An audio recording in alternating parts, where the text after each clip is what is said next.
Have you ever run a report and found missing data? Or tried to calculate something in SQL and got unexpected null results?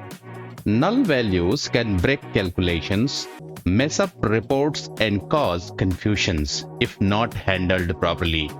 That's why SQL provides powerful null functions to manage missing data.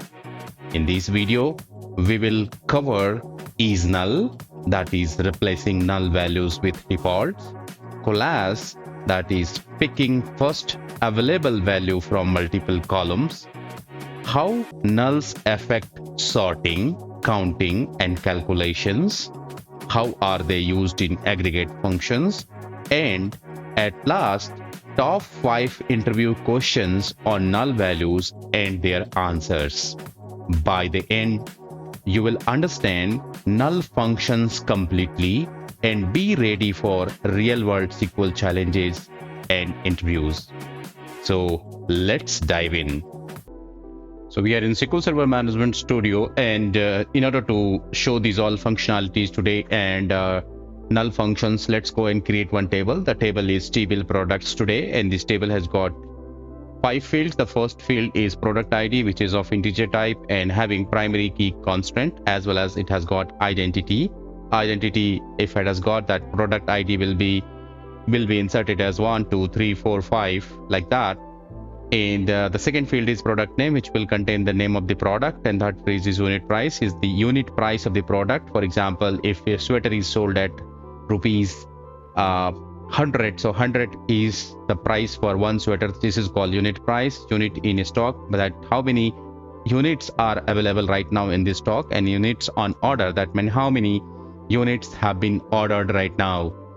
So let's go and create this table, selecting this script and hit this execute button. The table gets created, and we are going to insert a couple of records in this table. I'm going to insert 4 records for now to understand.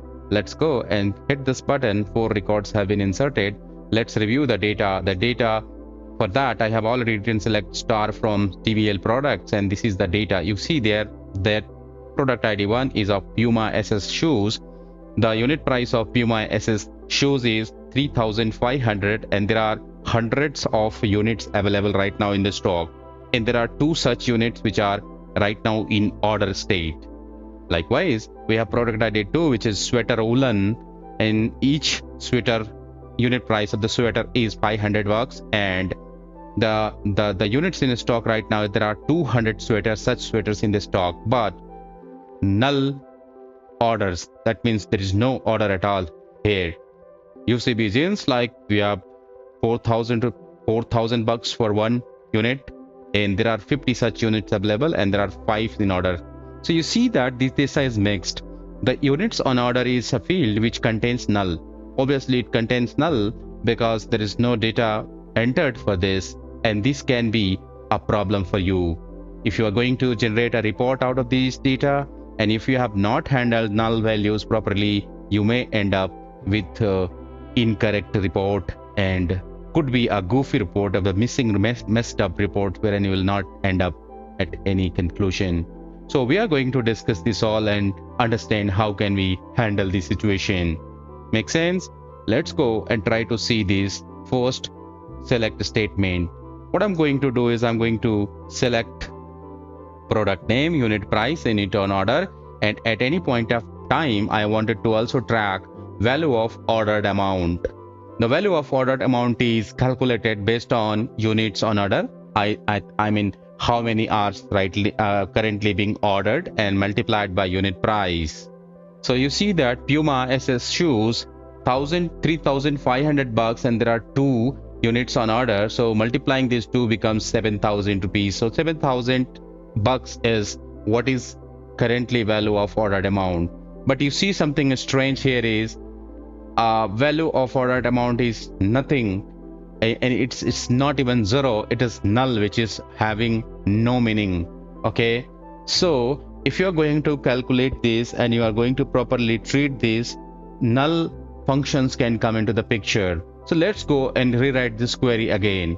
So we have written this query in a different way, and wherein we have used one small thing. You see there, I am right away multiplying unit price with units on order. And but here, while multiplying, I am checking isNull. IsNull is a function which will help you check if the value is null. If the value is null, it basically assigns default value which you supply here to that particular field. Make sense? So what will it do? It will basically check units on order. So there are a couple of records where units of orders are null. So it will check if it is null, then it will make it 0. So let's see how is the result looking like. I'm selecting both of the select statement to compare the result sets. And now you see here. So you see here is that sweater woolen is 500 but null.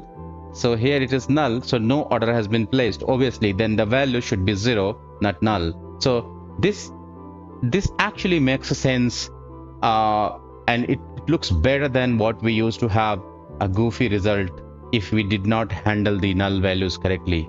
So the first thing that we discussed is IsNull. IsNull function can be used to handle the null values there in SQL Server. There is an alternative for IsNull, and that is called COALESCE. The COALESCE is a function which actually can be used for the same purpose, but there are some differences between IsNull and COALESCE. I'll be talking about these all differences just in a moment, but we can fulfill the same objective using COALESCE as well. I'm selecting both the queries. One is using IsNull and the other is using COALESCE, and let's go and hit this execute button. Once I'm hitting the execute button, you see that both producing the same result set here. Make sense? So what we learned from here is there are two ways that we handle null there in SQL, one using IsNull, the other using COALESCE. We will try to understand the differences between these two. So let's go and try to understand the difference between these two.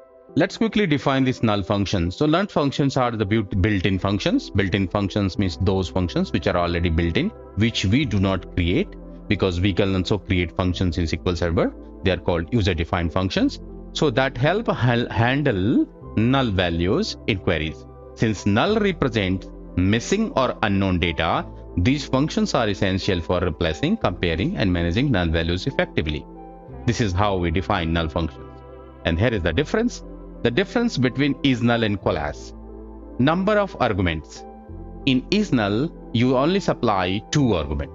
The one column for which you want to check whether the column value is null or not, and the second is the replacement value. Like in our example, we gave IsNull and unit on order on price, comma 0. That means order on price will be checked. If it is null, then the value will be assigned to 0. Whereas COALESCE can have multiple arguments, and this returns the first null, not null values. So it can have multiple arguments, and then it will return the first not null value. This is the first difference.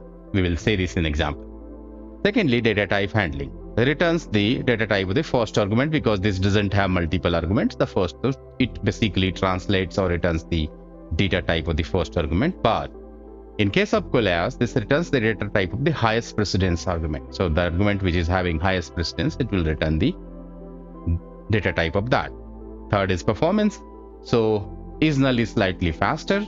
It is faster because it doesn't have to do lots of things, because but the COALESCE is made in such a way that it has to do a couple of things more than IsNull. That's what it can consider to be little slower. Uses of flexibility can replace null with a specific value, IsNull, but can check multiple columns and return the first not null columns. So this looks a little stronger here, because here is the limitation that you can only check the value of the one column, but here we can check the value of multiple columns out there. Make sense? Let's go and see these differences in action IsNull. For this, let's go and create a table. The table is TVL employees. This has got 4 fields: employee ID, employee name, email, and phone number. So the employee email ID and phone numbers are 2 fields which are not mandatory. So we may have one employee without email and phone here. So this kind of data that we are going to have. So let's go and create this table the table has been created, and let's go and insert the record. So the records have been inserted. Let's check the details. The details are this. So we have 4 employees. The one is John Tabby. John Tabby has email ID but no phone. Neha Sharma has no email ID but she is having phone number. Sumit Thakur again has email ID but no phone number. And Vivek Sharma is the employee who has neither the employee email ID nor the phone number. If we go and apply ISNULL, so we can apply on one field specifically, or if you want to apply then on 2 fields, then we have to write separate ISNULL for both the fields. But as we have seen just a moment back, the difference is we can actually have multiple arguments, multiple parameters there in the in case of CoALESCE. So let's go and try to see the uses of CoALESCE here. So I am going to write one more query where an ISNULL is used, and we check here if email is null, then we will display no email provided. But we wanted to achieve something wherein this particular employee table has many employees, wherein somebody is having email ID but somebody is also having phone number but not email ID. So this is the mixed data. So we wanted to achieve something is it can check if phone is there, it should display phone. If email is there, then it should display. If none of these is there, then it should display no content available. So let's go and try to see this. So I am selecting 3 select statements here, and let's try to see the result. This is the normal select statement. This is the complete raw data. Here, and we have introduced ISNULL, wherein if there is no email ID for Neha Sharma, there is no email ID, so it is written no email ID provided. You see this is null. So this is the work of ISNULL here. But how does CoALESCE work here? The CoALESCE works perfectly here. You see, for John Tabby, there is no phone number, but John Tabby has got email ID. So in front of John Tabby, it should display the email ID. But Neha Sharma doesn't have email ID, but she's having phone number. So Neha Sharma has contact information as phone number. So this kind of data we commonly may need, where I may have one of the other data, right? And this query basically handles that. So this is the beauty of CoALESCE here. So we have seen that CoALESCE work on multiple fields. It finds, whenever it finds any of the data in one of the fields, it accepts that. Otherwise, it basically tries to do the third option. The first question is, what is the difference between ISNULL and CoALESCE? We have already discussed ISNULL works for one column, CoALESCE works for multiple columns. Performance wise, ISNULL is considered to be faster. CoALESCE is little slower because it has to do other activities, and couple of more differences that we have already seen in the same video. How do aggregate function handle null values? So we have aggregate functions like sum, average, count. So if you are going to use null values in any of the aggregate function, they will ignore it. I will show you in demo. Next question is how you filter null values using equal to operator. So can you filter? No. Null is nothing. It itself is not equal to itself.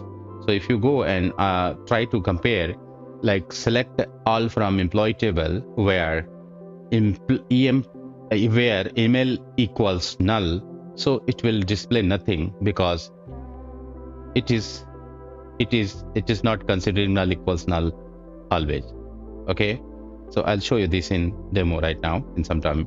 What is the impact of nulls on indexing performance? So indexing nullable columns can be tricky since they are ignored in certain index optimization. So always analyze indexing needs when the null values are there in that field. And the last question is, what is null in SQL? How does it different from empty? So null operator is a missing or unknown value. Null value is a missing or unknown value in SQL, and it is not the same as empty string, nor it is equal to 0. They are values but null is not a value. How do aggregate function handle null values? So you see this, I'm going to use this. So basically there are 3 queries that we have executed. This is the normal query, and you see that sum of units of measure, so 5 and 2 7, it shows 7 but it ignores null, and count also it shows 2 only because the 2 only has got some value. So null if there, so aggregate functions like sum, count, average, they ignore the value. Okay, they don't consider. Null is not equal to anything. That is the next one. So we have a couple of products which has units on order is null. So you can see here there are a couple of where units on order is null. So we wanted to display these records which have units of order as null. So we are going to use equals to operator here. So as we have learned from the answer, it is not equals null if you are writing equals to operator. So null even not equals null as well. So if you want to use null to check in the where clause, then you have to use is operator. So we can write is null or is not null. So let's go and select this, and you see that it displays all the records which has null units on order. And that's it. We covered SQL null functions and real world examples and top interview questions. If you found this helpful, don't forget to like, subscribe and share. Also comment below if you have any question. See you in the next video.